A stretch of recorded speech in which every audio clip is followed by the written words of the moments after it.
Everybody, welcome back to Conversations in Pop Culture, and we are back in the saddle once again for another season. And I have with me professional wrestler and one half, or sometimes one third, of the Miracle Generation, Kylon King, who, much like your tag team partner Dustin Waller, has had a crazy 2022. So, welcome to the show. Thanks, man. I appreciate you having me. I love doing these type of things. It helps me step out my comfort zone too. So yeah, I'm very excited. No, I love it. In which that obviously I had Dustin Waller on a little while ago, and then I have you on now, and very cool. You guys had, I kind of alluded to, I think one of the best 2022s in all of wrestling. Thank you, fam. Appreciate it. It's just hard work. We're looking to keep that momentum flowing into the new year, 2023. And that still sounds weird to say. We only have 11 months left to say it. We I only have know. 11 months left to say it, everybody. But I kind of want to talk a little bit about how this started and how 2022 started for you, because it really started in 2021.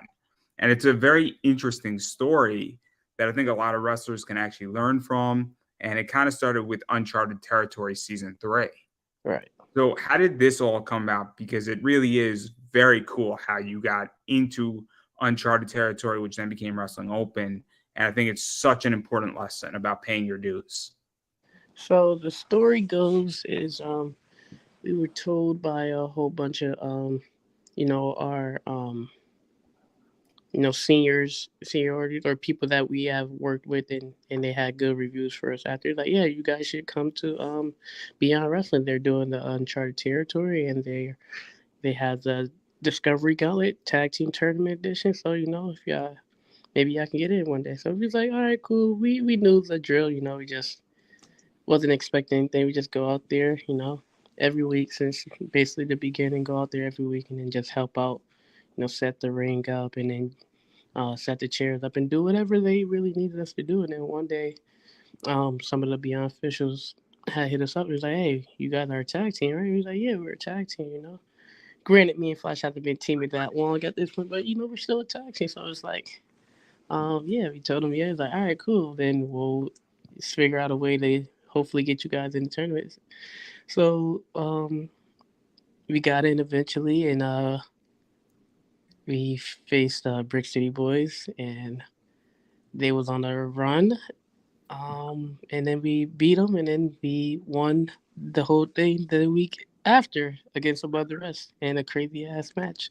So just it just shows that like you said, like just working hard and just not really expecting anything from it, but when you got people by your side and saying good things about you, and oh, you should book these guys. And granted, we did some trial matches too before we even got hit up by the Beyond officials officially. But yeah, because like I So said, we just let's go we talk just about go that. there every week and then just work hard. Yeah. Let's And talk about help that, out. because this is one of the things that I think is so important, is that you were setting up chairs, you were helping out with the ring. And I think it's very important. And obviously, I run a business Hmm. and I sell comic books on eBay. And what I'd like to explain to people who ask me questions, I say you should know every aspect, or as many aspects, of how your business is run. Right. And I think it's very important where, I'm going to mention a name that some people like, some people don't. Jordan Belfort, the Wolf of Wall Street. He would never ask somebody, and he's in sales right now, he would never ask somebody to knock on a door if he didn't knock on a door himself. Hmm. It's a very important thing in wrestling that you know how to set up a ring, and that you have set up a ring. You have taken tickets. Maybe you've done concessions per se, and that you understand every little aspect, or as many aspects of the business as possible. And there's a saying, Absolutely. first to arrive, last to leave. And I think that goes a long way, because I think you appreciate your craft more. I think you appreciate what it means to actually be in that ring. And I think you and Dustin did that very well. And I think it should Absolutely. be very much appreciated. And I think a lot of wrestlers have forgotten that element of the business.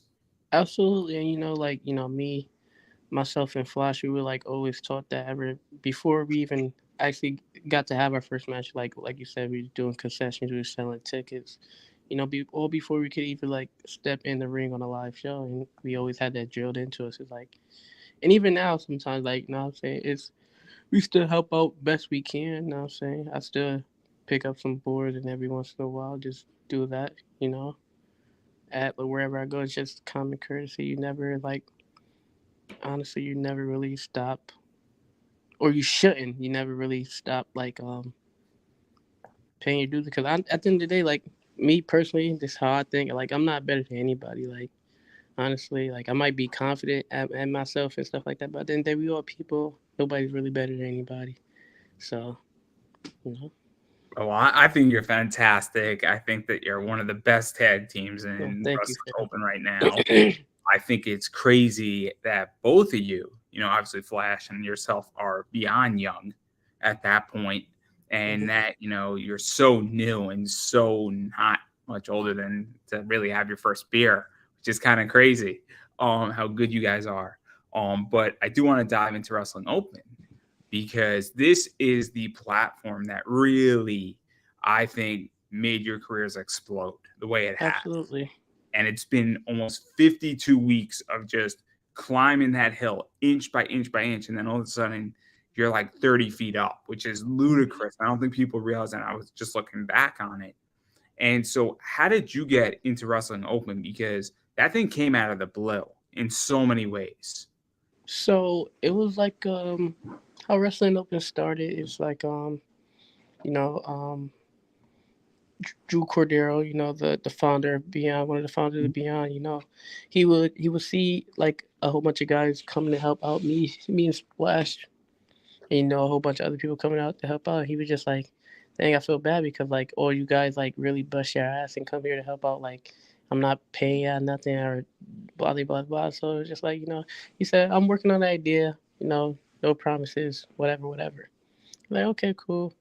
And eventually he told us about the idea he had for Wrestling Open. He was like, oh, cool, we'll be down for that. Like, you know, Wrestling Open, a whole bunch of, you know, it's a sign up. It's like an open mic, like for wrestling. You know, you just come here, you sign up if you want to be there that week, and then, you know, get you on if we could. You know, depending on how many people sign up. So So let's talk about that too, because obviously uncharted territory was taken away, mhm, out of the Northeast and brought down south. And right, that kind of left a hole, I think, in New England to some degree, where you have Blitzkrieg and you have a few others, you have Chaotic, but mhm, Beyond in the Northeast was a big deal. right, It attracted talent. It was a great thing. Obviously, the White Eagle is a very famous place for wrestling. And then Wrestling Open comes out, and obviously there's all these parameters where it's 10 minutes a match. Main events are 20 minutes, mhm. and then every once in a while you get some special things that happen. And then obviously, from what I heard, the soft opening wasn't supposed to happen.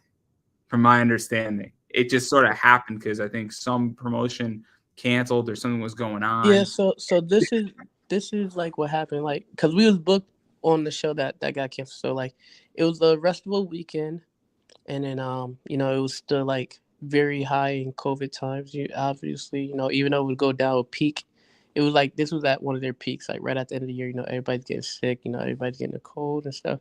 So what happened was a lot of people on the show had got sick, and a lot of people didn't feel comfortable coming to the show the Blitzkrieg show. So Larry was like, I'm just gonna cancel the show, and then that's where the soft open for Wrestling Open happened. Drew was like, "Oh, whoever still want to come through from the Blitzkrieg car can be on the show," and then, you know, just tease it because the actual Open for Wrestling Open was supposed to be the next week. You know, the first Wednesday of the year, which ended up happening too. But it was just like a taste of what would be in store for um you know, actual Wrestling Opens. You know, the weekly television series. So that's what happened, and then we got to face Ricky Shane Page and Vincent Nothing in the main event, and you know, that was a shot because we didn't even know that match was gonna happen. So it was like we found out that literally that day, and it was So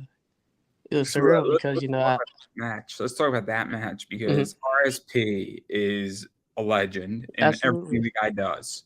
Vincent is something else. And, hmm obviously, what was that like? Because here you guys are, the new guys on the block in a lot of ways.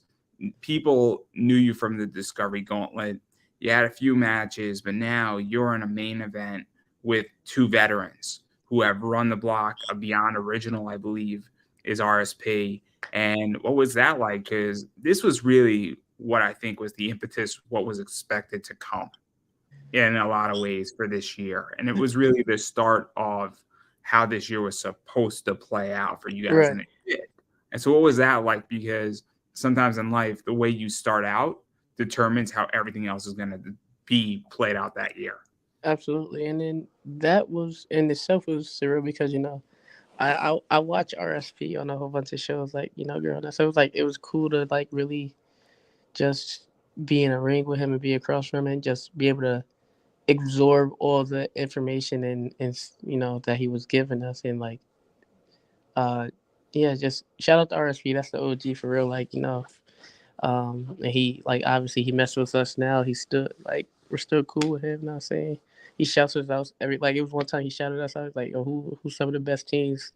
He put our names in there. I was like, oh wow, like you didn't have to do that. Like and he did that because he really believes in us, and I really appreciate that. So shout out to RSP, and it was just like surreal just learning from that type of style at the time. So yeah. Yeah, it's very cool. And then obviously going into Wrestling Open, Mm-hmm. I mean, this was like the moment in which that a lot of stuff happened. And now you're in Wrestling Open and you're in all these matches as the Right. Miracle Generation. Obviously you team with Ichiban a lot, Mm-hmm. the Shook Crew, and the Shook Crew's been around forever. And then obviously you faced a bunch of other teams, Bear Country above the rest. They haven't faced Bear Airfield. Country yet.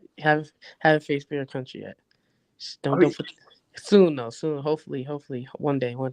That is a mess that me and Flash we would like to have one day. but even still, you faced all these, different groups, and obviously you've had matches with Bobby Orlando and Mortar and Mm-hmm. Alex Price. And so, what was this like? Because now you're facing some of the best in New England, Right. and teaming up obviously with Flash. You're really putting on a show, and now this is really the start of the year, and you're putting on these amazing matches with all of these amazing talents. Mm-hmm. And then, obviously it's a lot of Northeast talent, and then they're bringing in talent. And so what was this like? Because it was a very cool start early on in the year with Wrestling Open, and nobody really knew Right. where Wrestling Open was going to go because it could have gone either way in the beginning. Absolutely. We And so what started was that like? Because you're one of the guys that was busting their ass off. And right. in a lot of ways, you made Wrestling Open legit with some of these matches. Same thing with Flash, same thing with Alex Price. Obviously, the Shook Crew, you have to give credit where credit's due. And so what was this like really, putting on some of the matches that made this legit? It was surreal because, like you said, wrestling up. We could have went many of ways. We started off like I want to say just shy of 60 people in the crowd, and ever since episode 1, like when we went to time limit draw with main event, it's just like we've been trying to We're elevate going to not talk only about that. not Please not. stop ruining things. Oh, I'm sorry. God. I'm sorry. I'm just, but like just rub it, just crossing the being across the ring from all these talented people, like you said, Mortar, Alec Price, Bobby, Bryce, just being across all the talented people, and we're all hungry, and we all have something to prove, and we're all making each other better, so, and we want to make the brand better, so it's just like everybody's like, trying to do their role and like trying to be the best version of themselves for themselves and the brand, because honestly, like without Wrestling Open, like, and the success that we brought to it, me and Flash, we wouldn't be in a lot of places that we are because we got a lot of eyes based off because the viewership and what we was doing at Wrestling Open because when it started getting hot, a lot of our booking started. To throw a few more names in there. Obviously, Marcus Mathers. Yeah. Throw into there that you've had some matches with. Mm-hmm. Austin Luke, Reed Walker. Mm-hmm. Obviously Ray Jazz. Those 2 matches I think you had with Ray Jazz. And I love Ray Jazz. I think Ray Jazz is an amazing, amazing wrestler in so many ways. And the heat the guy gets is unparalleled to anybody I know right now. Yeah, they really don't like him out there, man. All really people in the comic world hate him. They hate him in the comic world. I put up a picture like 3 weeks ago saying Ray Jazz should play Superman. He looks like Superman. And oh my God, so many people who don't even know who Ray Jazz is hates Ray Jazz. It's Wow. great. Wow. But what is this like? Because obviously, I mean, this whole thing started with 60 people in the crowd, and then it's Mhm. been slowly growing. And now, on an average night, there's 250 to maybe 350. From what I know, average. If not more. And so, Right. what is that like? That the actual attendance has grown, but more importantly, a lot more people are watching streaming and a lot more people are engaging, and there's a lot more Twitter followers and there's a lot Mhm. more engagement on social media because there's a lot more eyes on this. And it's not just you anymore. It's also the people you're around. Right. The Stenson Ranch is a good example. There's BRG, Tyree Taylor, like all these people are now having a lot more matches and they're making a lot more money Mhm. because there's more eyes on them. And so what is that like for you? Because that's also a factor too, is that you're getting more bookings now without a doubt. Right. So it's a pretty cool thing to see because like I don't know if everybody should know this by now, but like all the wrestlers, it's a sign up, so we all get paid off the doors. You know what I'm saying? And like I said, we went from getting paid like maybe like 24 something dollars, $23 something to like our fee now like that we get because of the people that's coming in and just building that fan base and that community at the White Eagle, because there's a lot of people that never watch wrestling in a day in their life before that started watching wrestling because of Wrestling Open, and Wrestling Open is the only wrestling they watch, so it's like pretty surreal. And then when something's hot, other people take, like I was saying before, other people take eyes. And it was like, oh, what's this? Oh, who's that guy? Oh, I heard a lot about this guy. Let me bring him on my show, see what he does on my show, and then vice versa. And then it's just like a what's the word I'm looking for? It's just like a good system, going in and out. Yeah, so let me ask you this, because I'm very curious, and I've been asking a lot of wrestlers this. I'm a strong believer that wrestlers need to be seen and not heard. And what Hmm. I mean by that is a wrestler needs not to be tweeting at me saying "book me now," and Hmm. they don't need to be heard on Twitter. They need to be seen in a ring on a streaming platform. Right. Because if you're seen on IWTV, that reach is so much bigger than anything Twitter can potentially provide you. And Absolutely. there are wrestlers who I now know and that have been on my show and they get more attention, but they're in St. Louis, you Right. know? So you don't know who's watching when they're watching, you know, who's interacting with you. And so I'm very curious how you feel about that, because to me, it almost seems like, I'm not saying you should wrestle for free, but the exposure of being on Wrestling Open is worth way more than what you might be paid for that night. No, and you're absolutely right when it comes to that, because like I said, like Wrestling Open is a hot commodity.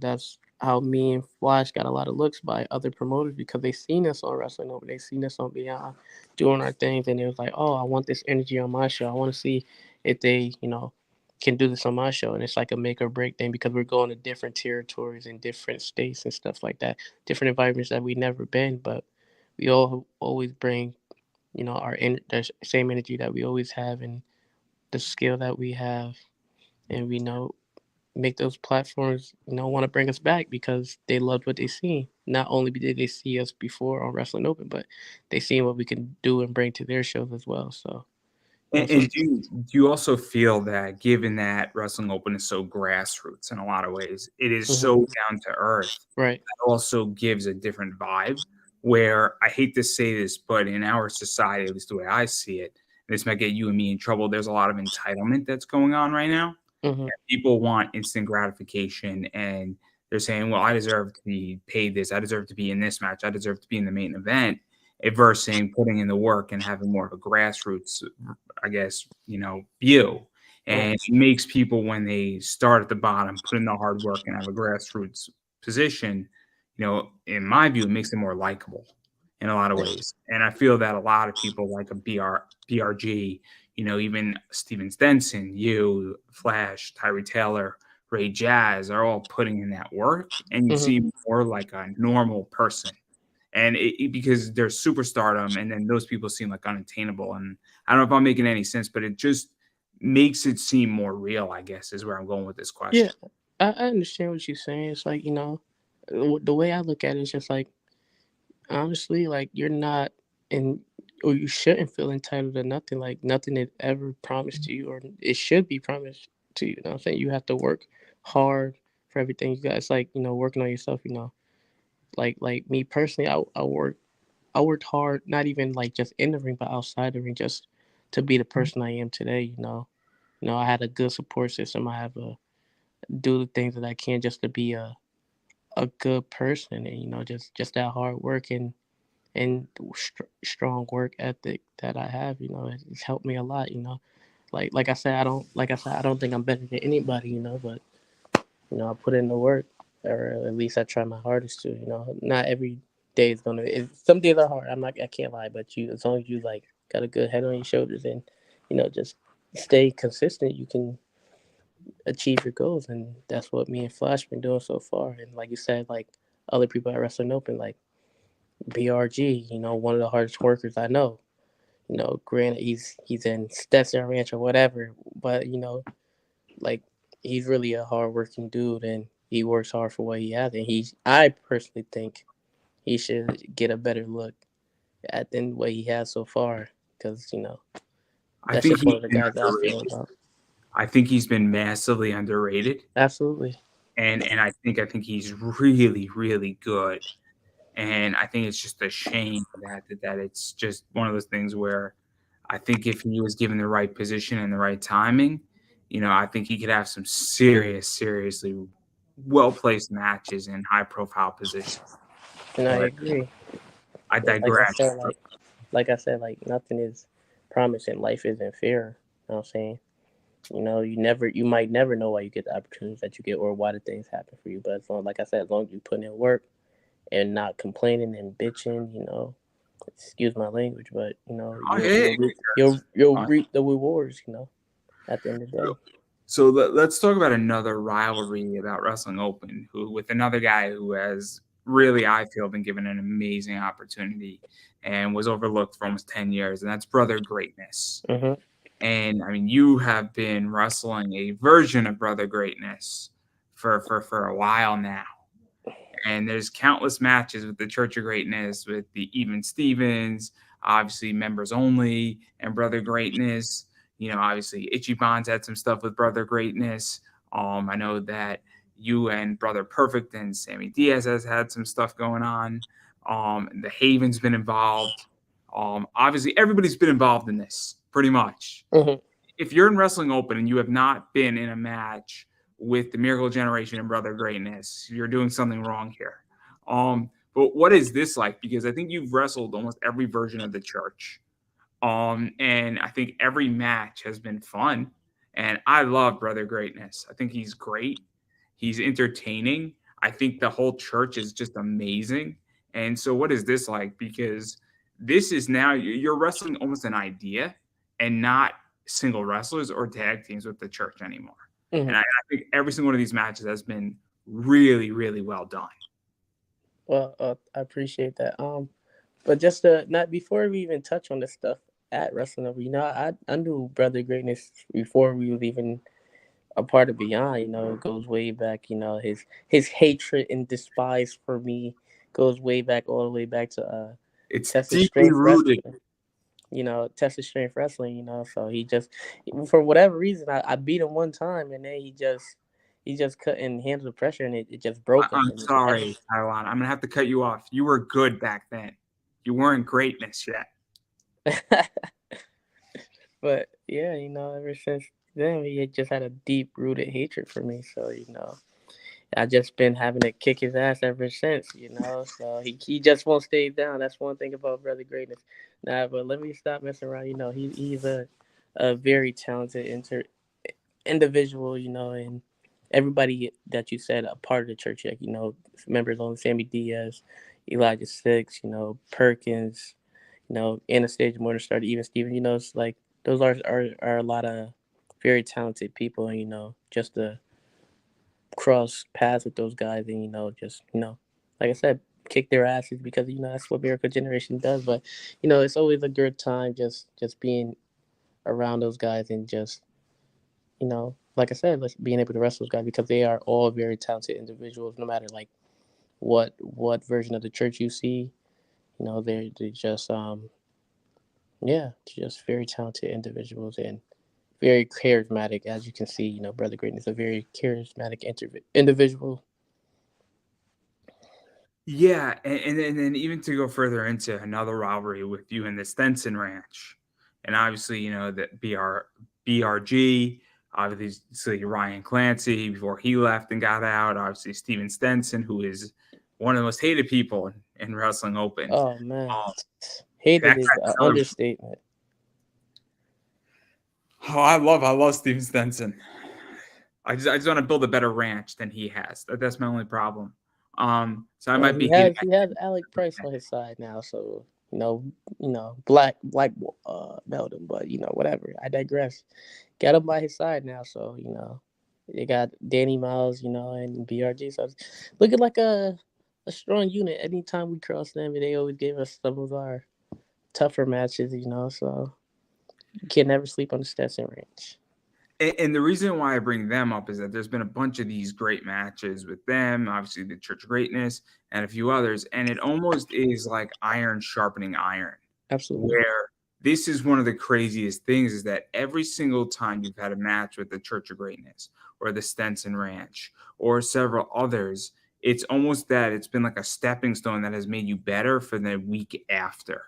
And Hmm. this is what's crazy about you and Flash's year long, really, for Wrestling Open is that I think like you guys wrestled, I think like 46 weeks out of the 52, somewhere around that number. Either one of you or both of you were wrestling, which is a crazy amount. I don't know how many wrestlers, if not more, have wrestled consistently like that for one promotion every single week, which is amazing. But what is this like? Because this is how you two got so damn good. And that's what's crazy about it. And people go back and they just look at from Wrestling Open 1 to The Last Stand, you can see the improvement in real time. Hmm. And so what was this like? Because you were presented with really talented wrestlers in front of you that made you better in Hmm. real time. I don't know how to explain it any other way. And I've never seen anything like that in a year's time. Like I said earlier, it's just like just being across and crossing paths with all those talented people, and we all have like the same goal. We all want to be noticed. We all want to be the best versions of ourselves we can. And when everybody has that same drive and those same goals to elevate themselves, it creates magic. And we all like at the end of the day, we all like I said, we all are in it for ourselves or for our own gain. But at the end of the day, like when we all have that same passion and that same drive to be better, it just helps everybody else around you get better. You know. It's very, very interesting to see it, and I don't think people can understand unless they've been watching. And I came a little bit late to the party because I jumped in at Wrestling Open around episode 20. So I missed the first 20, so I went back a little bit, Hmm. but I didn't go back all the way. But I saw the soft opening, maybe slightly hungover. I might add that. But even still, it's a very weird thing to see it and realize how good you guys got. And then I think that there's one more rivalry before I want to dive into the fun stuff, which is the main event here. No pun intended. But I do want to talk about the Brick City Boys because I think they are the most matches you've had with a tag team ever. I don't know if I lost Kylon. I don't know if I lost you. This is not good. I speak about dangerous things on this show.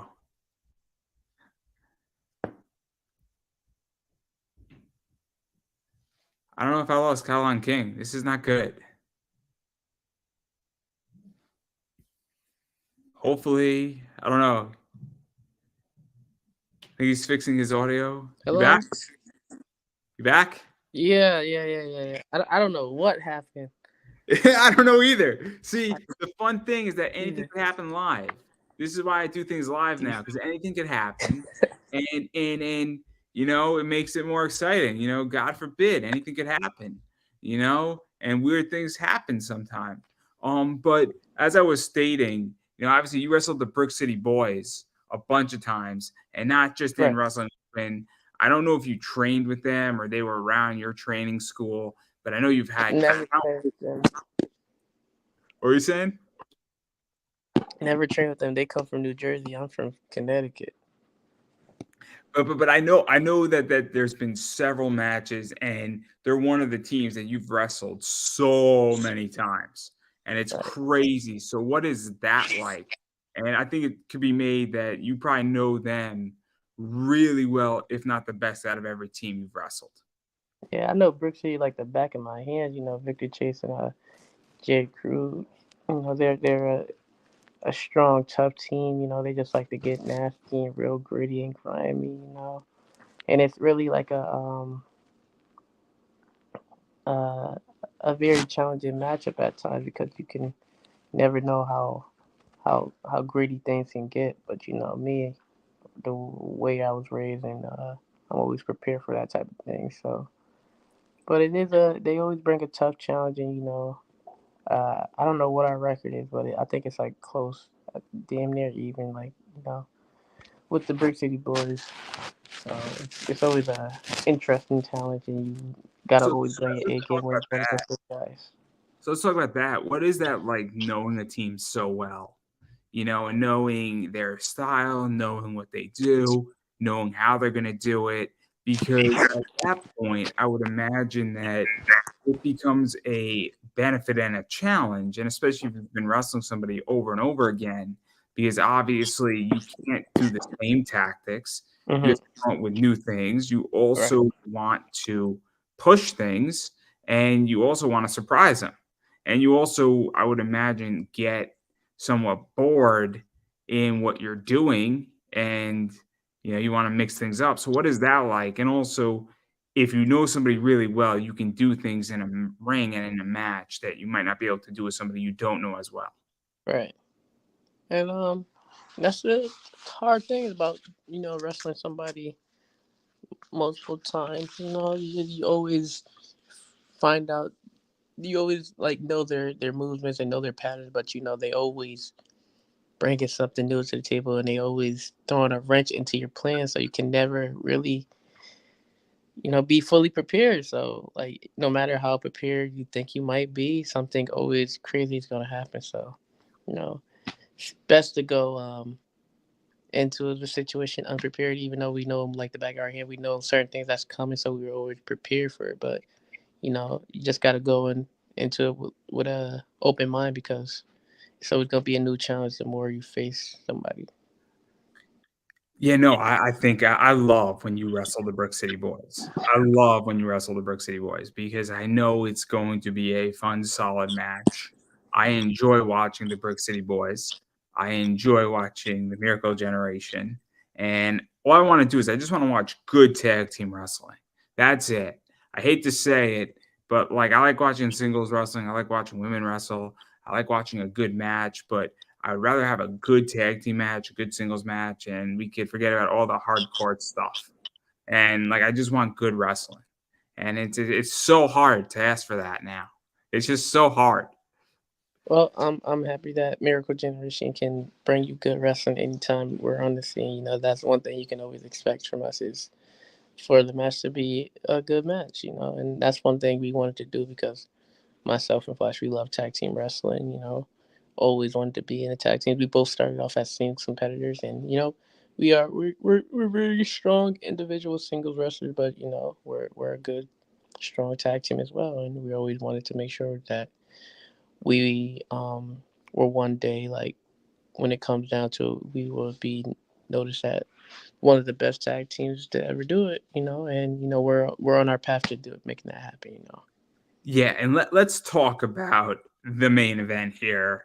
And no pun intended, as I kind of alluded to. And this is what I think really signified and put you guys on the map. And arguably, I think you're one of the best, if not the best, tag team of 2022. Was this rivalry between you and the main event? Mm-hmm. Obviously, Jay Lyons, Midas Black started in Wrestling Open 1. A lot of stuff has happened. And so, what was this like? Because it was a time limit draw. I purposely cut you off for a reason because this is a year in the making, long form storytelling. Everybody in comics should take a page out of what you guys did. And so, how did this match and really kicked off a whole year long rivalry between the Miracle Generation? Ichiban was involved, Bobby Orlando got involved. A Mm-hmm. lot of people came in and out of this rivalry. And how did this thing start on day one? So it all started like you said, just the Wrestling Open episode one. It was us in main event. You know, went to a 10 limit draw. Hard fought battle.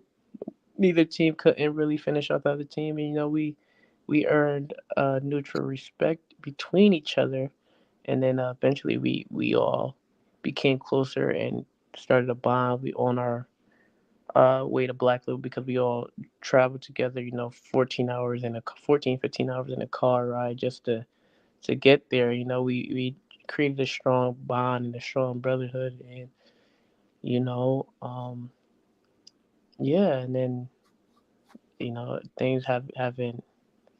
Ever since that happened, I really thought I found some brothers in between.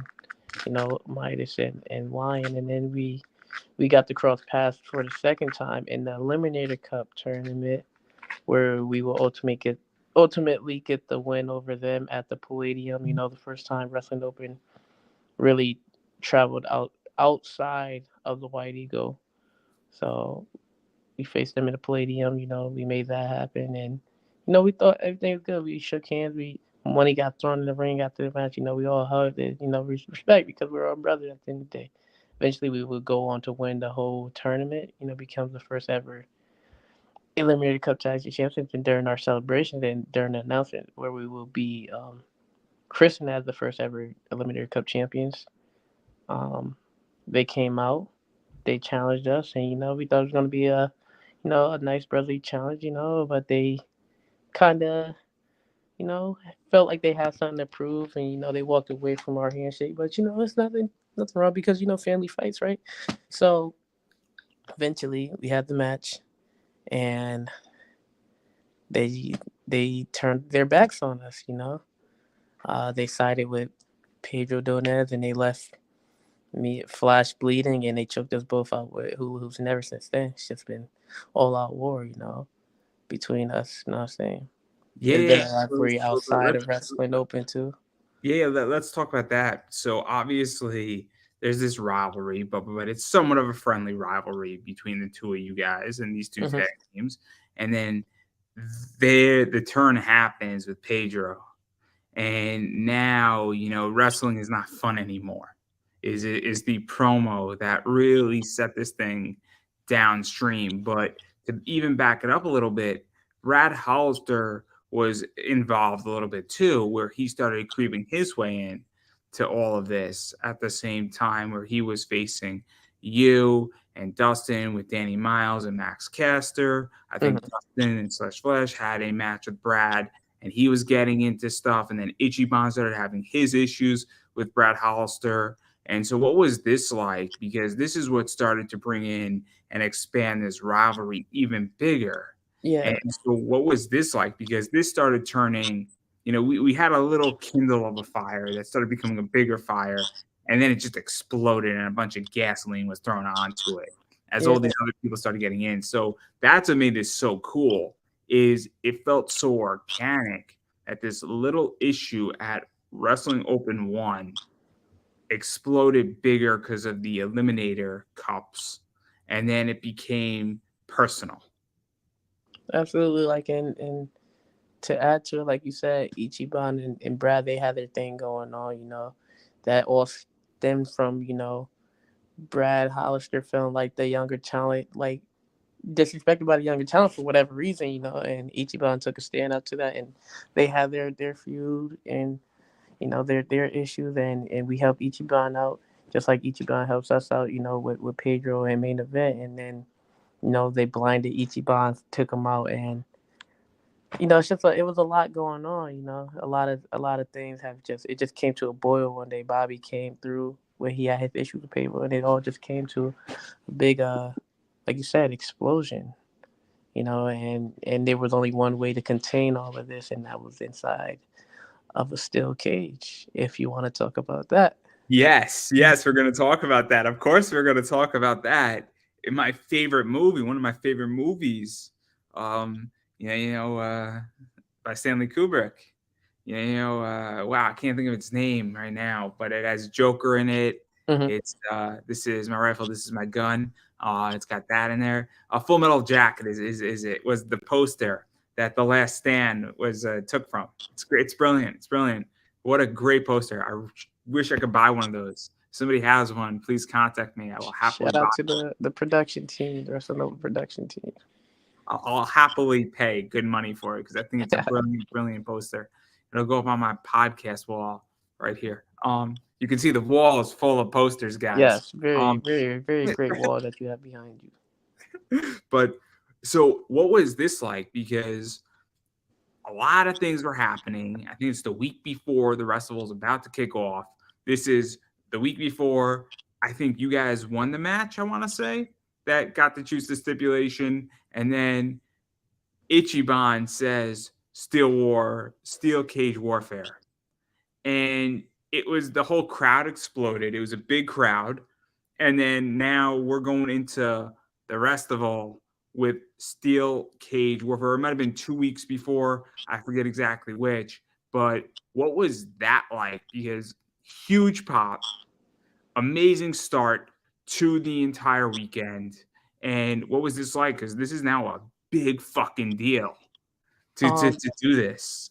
It was just it really like a culmination of like all the hard work that everybody's been putting into for to Wrestling Open for like the past year. We had our biggest drawn crowd there.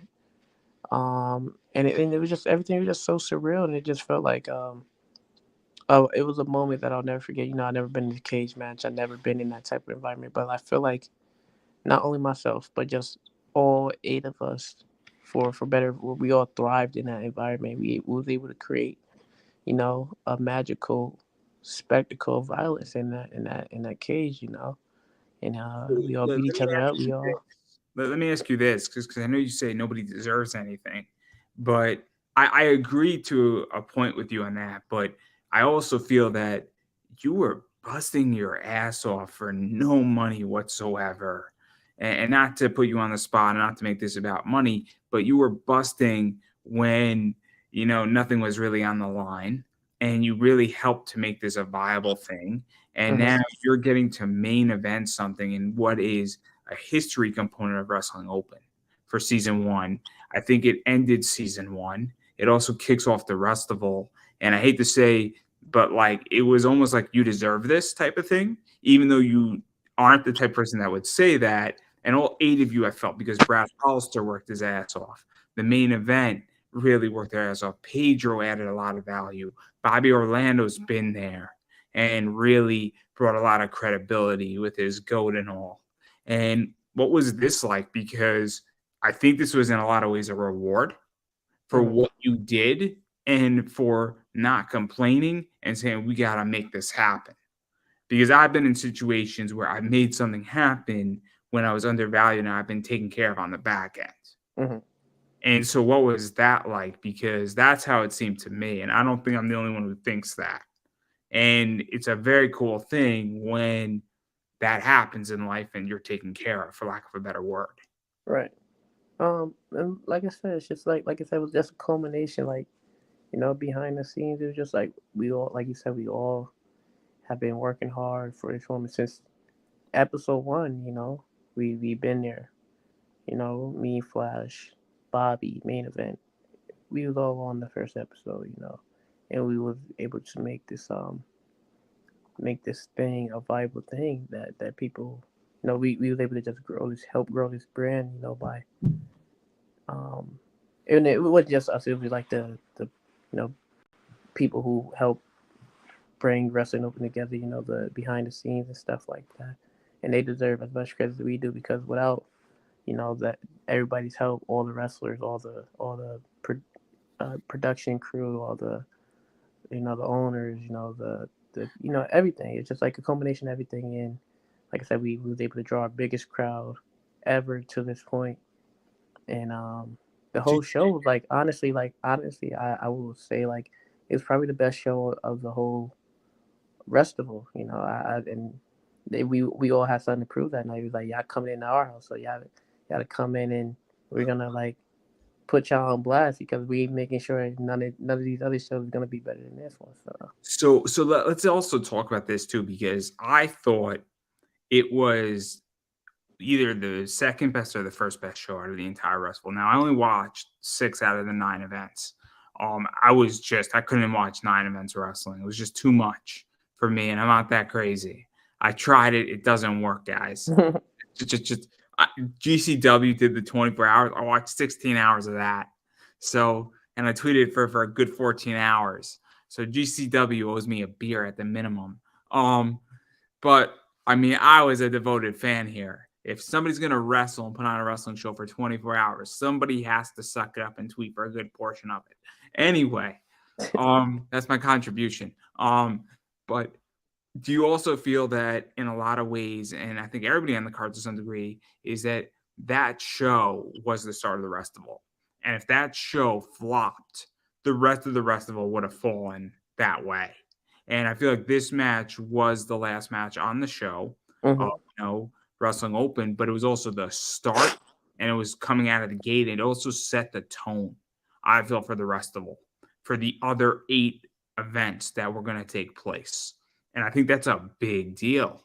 And it sounds kind of crazy, but this was the leadoff. It's kind of like the leadoff hitter in baseball. Mm-hmm. If the leadoff hitter in baseball hits a home run, and it's opening season and it's the first pitch thrown, that explains and sends the message how the rest of the season is going to go.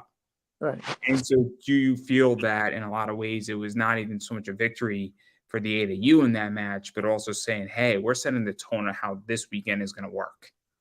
Absolutely. It was a group victory because at the end of the day, like, you know, the White Eagle is our home, our wrestling open home. We run there every week, and for all these other companies from all over the country coming into our house, we have to, you know, set example and lead by example, and that's exactly what we did. Like no matter who else was on the show, like, you know what I'm saying, like, there was a whole bunch of, you know, legendary talent and a whole bunch of superstars wrestlers on the whole festival, but like you said, like they're coming into our house, so we have to show them that we're not going to just take a back seat to yeah, we're going to be front runners, you know.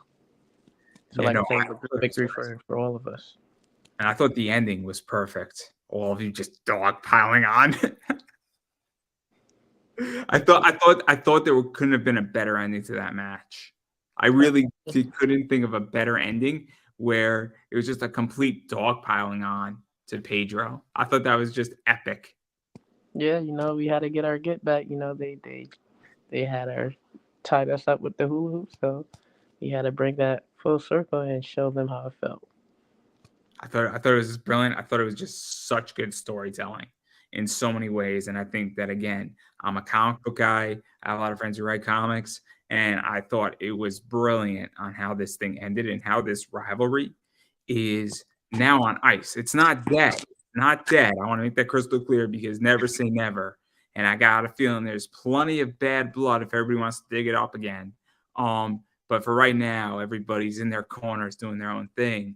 But I do want to talk about the rest of the festival because you had a few matches and you did this little thing in a ladder match. I don't know how many people know about this, but you became 10 pounds heavier. So Yeah. I don't know how you gained weight in a ladder match, but 10 pounds heavier, it's very complicated. Yeah, man. You just pull the 10 pounds from the ceiling and oh, boom, there you go. Like you're just a little heavier then. But yeah, Blitzkrieg Pro, that's one of our other homes.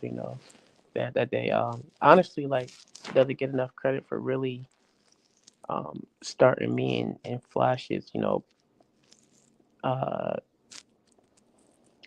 you know, to where we are right now, putting us in the position that we are right now.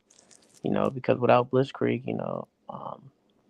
I don't think we even make it to the uncharted territory and being Discovery Gauntlet because they were the first people that really take a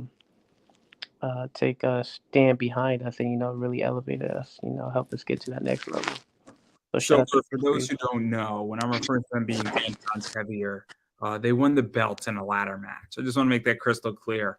Um, not to ruin the joke, but even going off of that too, I mean, obviously you have a secondary home or a first home at Blitzkrieg. And what is that like? Because getting the title belts and doing it in a ladder match and doing it on your home turf. That's the other thing too. And doing it being because sometimes Blitzkrieg, from my understanding, is streamed and sometimes it's on Twitch and sometimes it's on IWTV. And so what was that like for You you? know, it was just a cool moment because we got to do it in our other home, which is the White Eagle. We was there every week, and then for the company that believed in us, it's just for us to win those titles. It's just like a culmination of sorts of all it just wasn't wrestling open. It's like Blitzkrieg. We've been working there all year. You know, just trying to get those titles, and we finally was made it to fruition.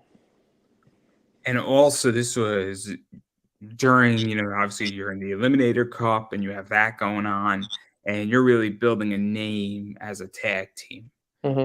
What is that like too? Because, obviously you've been doing it all year and now people actually know you as a tag team and you're sort of Right, setting the bar in the Northeast and having belts and having, cloud and having things that actually, show that you're that standard and you're the tag team to beat in a lot of ways. What is that like? Because I hate to say it, a lot of people know it, but unless you have a belt, sometimes it's not seen.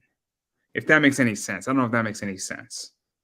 I kind of see where you're coming from, but at the end of the day, our goal like is to be is as wrestlers, our goal is to not let the belt make us. It's for us to make the belts. So that's why we keep working hard and we keep grinding, and then just making things happen for us.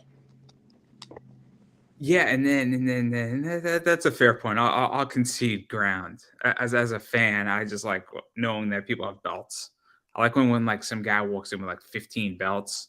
Like my favorite picture of all time with tag teams is Team 3D holding all their belts up. Yeah, It's just a great shot. that is an iconic photo. But like I said, at the end of the day, it's like you don't necessarily need to have. It's just about the connection you're able to make and be able to grab the fans' attention. And I feel like me and Flash been able to do that And really then, well. and then let's talk about your big thing that happened at the Festival. So obviously you're in the Eliminator Cup. I think you're facing Infinity and Beyond. The T4. Yeah, the T4, and then obviously, you know, I think you faced Infinity and Beyond, and then you faced Culture Inc. I think, or was it the other way around? I forget. Yeah, you had it right. And so obviously something happened with, I think, Culture Inc. And from my understanding, because Dustin was on, he explained that it was nobody's fault. It was just a freak thing, but he busted open right like above his eye Yeah, badly.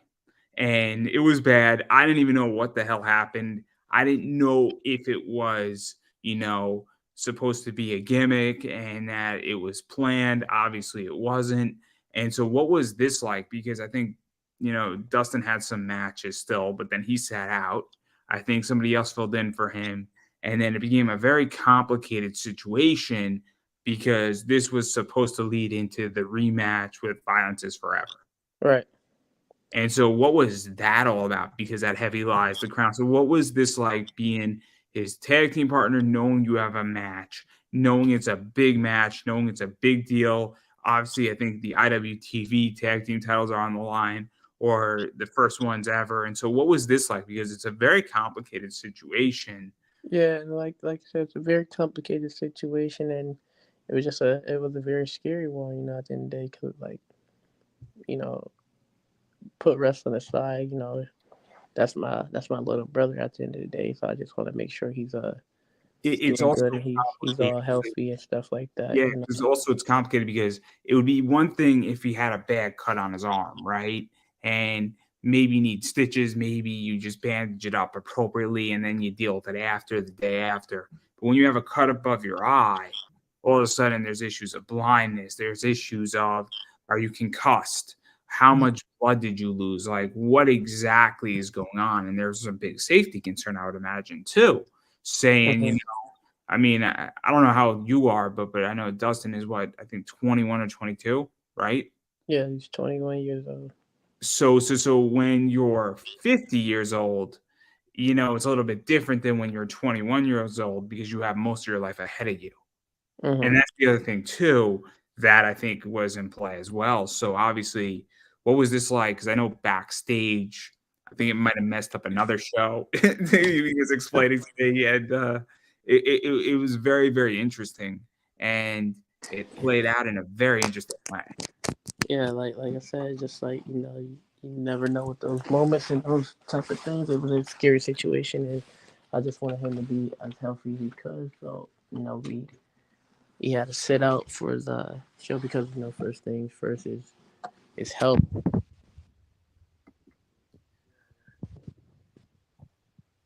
I don't know. You just went mute.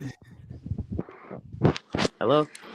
Yeah, you're back. You're back. All right, but yeah, like I said, we don't ever prepare for this type of stuff to happen, and so And these are. so let's even go into it a little bit more because obviously this led into heavy lies to crown. It was evidently clear at some point that I think either somebody in Wrestling Open stopped him, potentially another wrestler, maybe Drew, maybe somebody on the staff of Wrestling Open, maybe a medical person said, "You're not going to wrestle tonight. This is the end of it. It's pretty bad." And that you bust open your stitches, something else could happen. And so then obviously he gets dragged out by Violence is Forever. The match is still going on, and now you're in the ring by yourself, and you Mhm. put on an amazing match. You put on an amazing match, and you were putting on something. You were bringing a real fight. So, what was this like? Because while this was a disaster situation, things happen. Obviously, Dustin's okay for anybody who's wondering. Um, but what was this like? Because it was a real moment to show what you can do, and the crowd was with you. It was kind of a cool situation in a lot of ways. Mhm. Um, I honestly.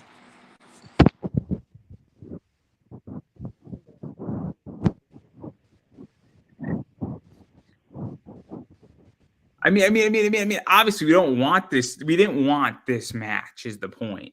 But given that it happened, I thought it was very, very cool on how this thing played out and how you were putting on one hell of a match by yourself with Um, that. honestly, it's just I wasn't. I don't even think I was necessarily present because I really don't remember it so much, honestly, because it was like I said, it was a lot of emotions going on that day. I'm more so concerned about him and stuff like that, and then me having to go out there and just put on for the team. It's just a lot going on, and just the only thing I really remember is like uh just how I was feeling and like all the crowd energy that they wanted me to win, obviously, for the so just all that energy. Everything about that was just like it's just all energy and just tapping into that So space. let me ask you this then. I mean, because one of the things is that everybody in that crowd was disappointed because they wanted to see this rematch. Hmm. And it was very upsetting, I think, for a lot of people. And no, I don't think it was anger because I think people understand that something Hmm. actually seriously happened. But it was the idea saying, man, we want to see these two teams go at it because Violence is Forever has been a very dominant tag team Hmm. all across the US for a very long time. And I've seen them up in DC, I've seen them in the Northeast. And so I think it was an amazing compromise for us fans to get to see part of this match and not be left with, a cop out. And I think it was very complicated, even on just a selling point and on a show point, because here we are, and now we're watching this amazing match despite something seriously happening. And I think that for you, and I don't know if you get credit for this, to be in that situation to handle it the way you did is very professional, for lack of a better word. Hmm. I think that credit has to be given in those circumstances. I don't think it is sometimes in wrestling. Is this is a crazy situation that's very dangerous, and you handled it like you were supposed to.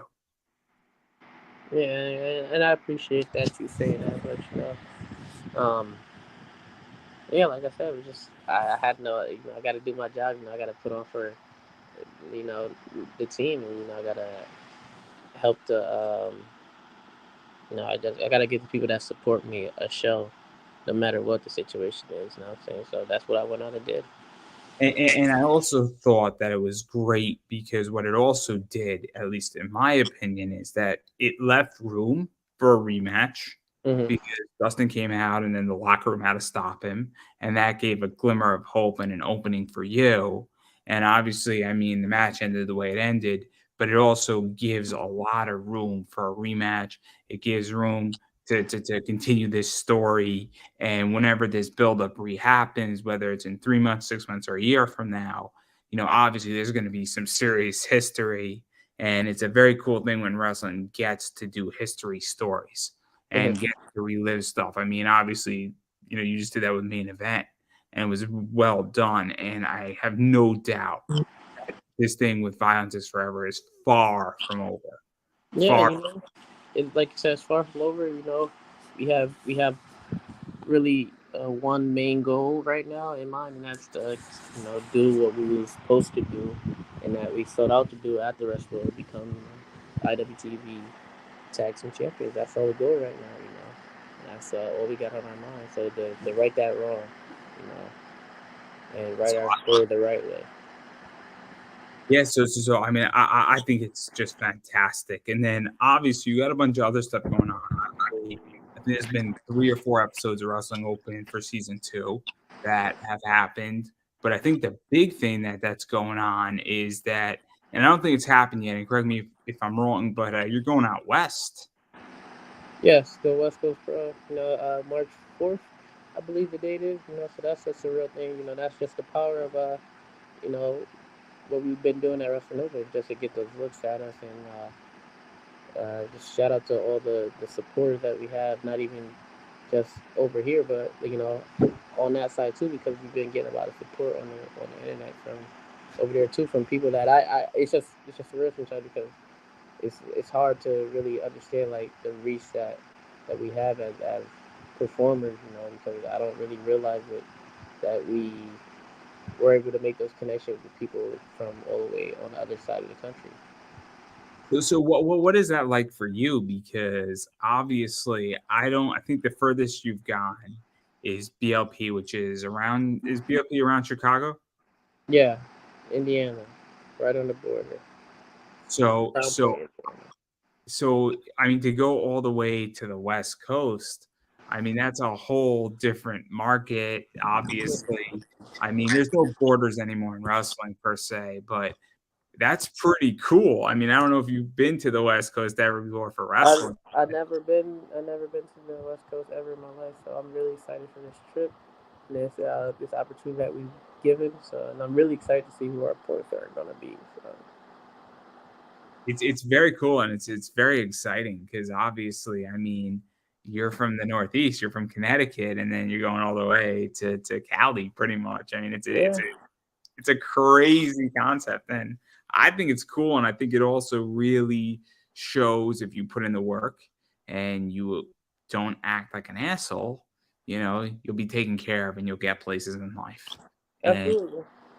I think it's so interesting, and I think that's what IWTV does in a lot of ways. It's a lightning pole, it's a lightning rod, and I think the saying is the cream always rises to the top. And so I think it's very, very cool. And I'm excited. I'm excited to see who you're going to be wrestling. And I'm excited to see this because I am curious what that's going to be like. I just hope it's at a reasonable time and not at like 12 at night.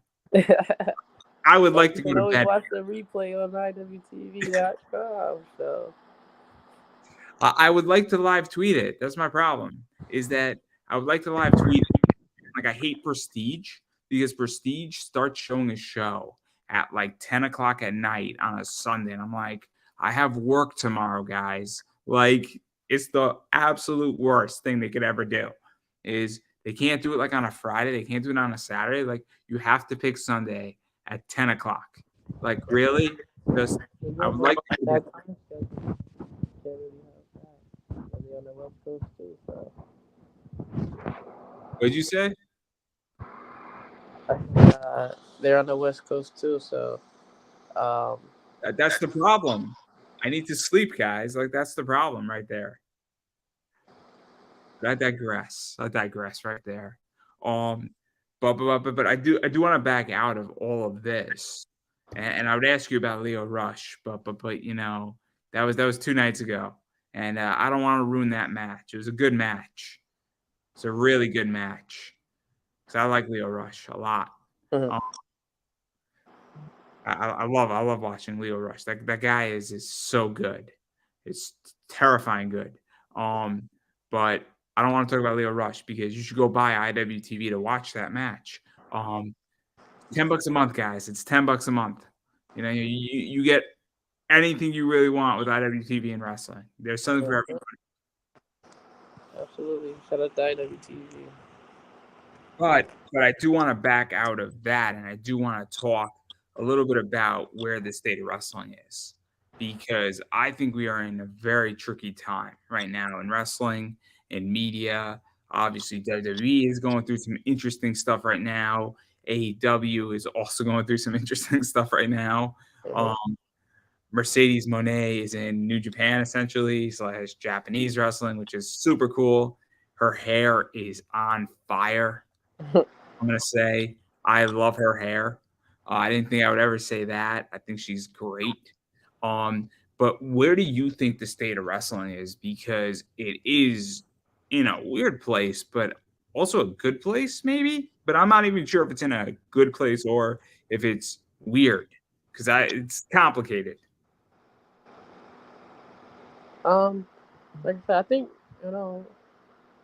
I personally think wrestling is in a better place, than it was like a, and I think that has to do with like just everything, and especially the independent scene. It was a time where everything on the independent scene was just getting scooped up. Everybody on the independent scene was getting scooped up, and yeah, it's just crazy. Nobody knew what the independent scene was gonna be after that, and I think, like you said, the cream always rises to the top, and talent is always gonna be there. So, and we just have to work hard at that. So I think everybody's been doing a great job at doing that, and I think the wrestling scene is going to continue to do what it always doing, and that's thrive, even through the harshest of times. That's interesting. That's interesting. I mean, I've been a big proponent that if you scoop up talent just collectively, there will always be new talent, because I don't think there's ever been a shortage of talent. I think what you'll have is maybe a month, a gap, and then people will rise up. They pulled out of Beyond Anthony Green and Josh Briggs, who stepped up. You had, Christian Casanova, who was then scooped up. Then you have people like Alec Price rise up. You have people like Becca rise up. You have people like Orlando rise up. Obviously, the Miracle Generation, the main event. So Bear Country got scooped up by AEW. Guess what? There's all these tag teams in Wrestling Open / Beyond that have risen up. And guess what? If they get scooped up too, or you guys get signed somewhere, there'll be a team on the indies who will replace you. There's not a shortage of talent. Never. There's a shortage of views on talent, and there's a shortage of cool. Where can they perform, and are they going to get the opportunity before somebody gets scooped up? And that's the question. But I digress. I'm not here to profess and give a lecture on why you should look at the not shiny object that will become the shiny object. That's tomorrow's lesson for my class. But anyway, I don't teach everybody. I don't teach. At least not yet. If I did, it would be the greatest class ever. Or so I'm told. By myself every day in the mirror. But anyhow, I thoroughly enjoy this, but I do want to give you an opportunity to promote yourself. Obviously, I love the Miracle Generation. I've loved watching you every week, whether it's Dustin/Flash, watching you wrestle, watching Don, watching Brad Hollister lose. That's always enjoyable. I do enjoy the main event, so I might be a traitor, but that's okay. It's all good. I'm sorry. I like watching Jay Lyon fly through a hula hoop. It's the most. And he doesn't do that anymore, man. He doesn't do that anymore. I know. It's very upsetting. It's very upsetting that he doesn't do that anymore. And I wish he would. It's so enjoyable because it's so out of the box. But anyway, I do want to give you a chance to promote yourself. Where could people find you, bother you, hit you up, buy your merch, all that fun stuff? All right. Well, you can follow me at Little Kylon on Twitter. And on Instagram, you can follow me at King Kai 0610. That's King Kai, as in KAI 0610. So you can follow me on Instagram there, and then go to Pro Wrestling Tees /Kylon King, and then you can buy my merch. You might have some Miracle Generation stuff up there. I don't remember the last time I looked up there, but we have a whole bunch of stuff up there. And, come to the show, then we have Miracle Generation shirts, and, we have Flash shirts. I just got some shirts in, so, we have a whole bunch of merch for you. So yeah, just come in, support us on IWTV or whenever there's a show near you. Yeah, and I've been saying it, and I'm going to keep saying it. I've been saying it for almost 4 years now. You have to support what you like. And what that means is you have to financially support what you like, because without money and without your support, it does not get made. And so that is a big deal. And so obviously when people are wrestling on shows, you should go to those shows. When people have merch, you should buy their merch. You should be following them on Twitter, Instagram, and any other social medias they're on. And you should be engaging with them when they are wrestling, whether it's streaming or you say, hey, I just saw this match with so-and-so. It was wonderful, awesome. Send the tweet. Makes a difference. You might not think it does, but it does. And it's very, very important at this stage in the game to interact with people. Furthermore, obviously, buying their merch, it helps tremendously, because wrestling, it just becomes a secondary income to what they're doing in the match, and that could be gas money to get to another match that they have. So buying somebody's shirt can make a huge difference, and you might not think it does, but it can. And then finally, just about me really quickly, before I give him a chance to have the final word, one of the major things is that about me is that obviously I'm social media, Pop Anime Comics on Twitter, Instagram, Facebook. So please follow me there. Subscribe on YouTube on Pop Anime Comics. That makes a big difference, so you do not miss an interview. I have 489 subscribers, so I'd appreciate somebody becoming 490. It would mean a lot to me. If you're watching this or seeing it, please become. What? Show him some love. I need it. I just want one more. What I want at the end of February is I want 500 subscribers. I'm 11 away. I think it's doable. So please subscribe, everybody, to the YouTube channel. It's Pop Anime Comics. It's free, and I promise everybody there's an interview out of the 500 that I have done, give or take. There's an interview for everybody, whether it's a voice actor, wrestlers, comics, or cosplayers. There's something for everybody on my YouTube page. And if you don't like it, you can change your mind and unsubscribe. If you hate my channel, you can subscribe, check it out. And then if it's not for me, you can unsubscribe. So no long-term commitment, but I do appreciate it. I do have my own t-shirt on Redbubble. It's making fun of Gundam and Taco Bell, arguably the two greatest things ever in the world. So that is available in 16 different colors. And I have a comic book class hopefully coming out sometime in the next 8 months, as soon as I get around to re-recording it, because it did not end well, but I teach comic book investing. So if that's your thing and you want to know more about that, I'm not that hard to find. Again, social media, guys, I'm pretty accessible on that front. And also, I am independent media, so I do have Buy Me a Coffee. It is not a requirement, but if you like independent media, you like podcasts, you like things, obviously all support to independent media, both monetary and also just following me on social media or sharing it out makes a huge difference, and it makes me feel warm and special inside. So obviously that's out there. And then on that note, I don't have anything else to promote, so I'm going to give you the final word. Hey.